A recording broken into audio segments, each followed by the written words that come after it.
Hello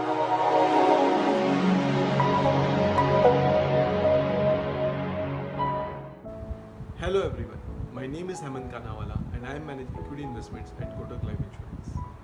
There are mixed opinions about the progress of infection and its impact on the economy.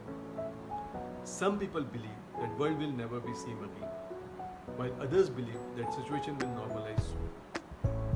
To quote William Arthur Ward, the pessimist complains about the rain, the optimist expects it to change, the realist adjusts the sea.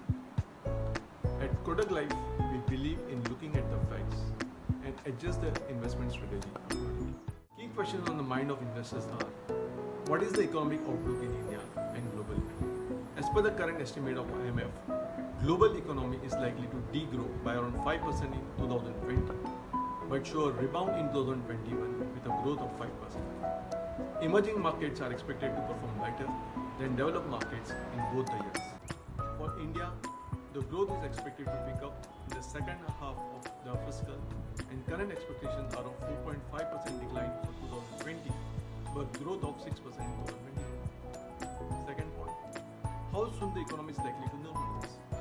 As per the current estimate, June quarter is expected to see high double-digit decline in GDP growth as maximum impact of lockdown will be felt. In June, apart from high containment zones in certain urban areas, economic activity has been resumed in most part of the country. Feedback from the industry is that supply side has been normalizing fast and most of the companies have reached 70 to 90% utilization. Also, rural India has seen much more robust recovery post removal of lockdown restrictions as indicated by tractor and fertilizer sales. So what is KLI portfolio strategy? The investments are likely to remain volatile in the near term, and hence KLI portfolios don't have any strong sector preferences. However, I would like to share 4 structural themes where we are positive from long-term perspective. Increase in financial savings. We believe low penetration and more customer-focused products will benefit insurance sector. Number 2, exports. Skilled labor and production shift from China will benefit specialty chemical sector. Number 3, environment protection. Affordable pricing and lower pollution will increase acceptability of gas as fuel and will benefit gas utility companies. Number 4, infrastructure. Demand from housing and infrastructure sector and strong balance sheet makes cement a good long-term play. Finally, what should be asset allocation strategy?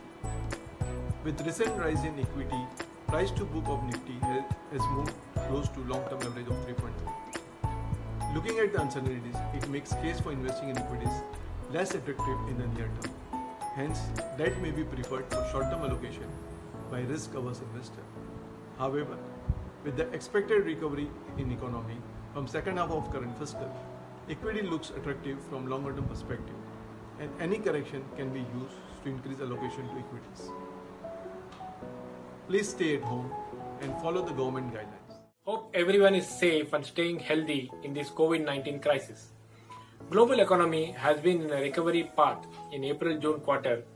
Central banks across the world have adopted accommodative stance by cutting policy rates and infusing liquidity in their respective economies. In India, RBI cut repo rates by 115 basis points to 4% since February.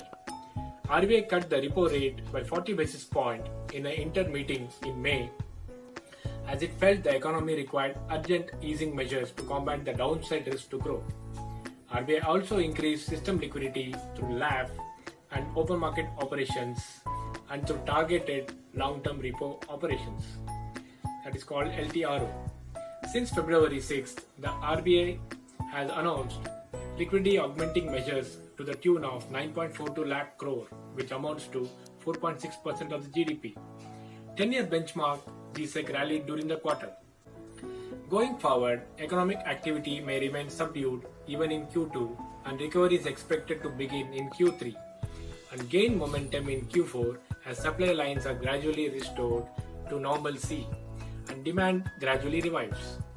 There is still heightened uncertainty about the duration of the pandemic, and consequently, downside risk to domestic growth remains significant. Debt markets would continue to be in a positive mood as we expect RBI to support the huge borrowing calendar via open market operations or secondary market purchases of dated securities. We also expect RBI to continue ease monetary policy on growth concerns in absence of credit growth. We expect banks' demand for GSEC to support the bond markets. RBI's forex reserves of 505 billion will help to fend off speculative activity in INR. We expect RBI to cut repo rate by 25 to 50 basis points in this year. On this backdrop, the 10-year benchmark GSEC could trade in the range of 550 to 6% in the near future. So what should investors do? Retail investors could stay invested for 6 to 9 months as interest rates could remain lower due to growth worries. Corporate customers are advised to match their long liability duration. Thank you.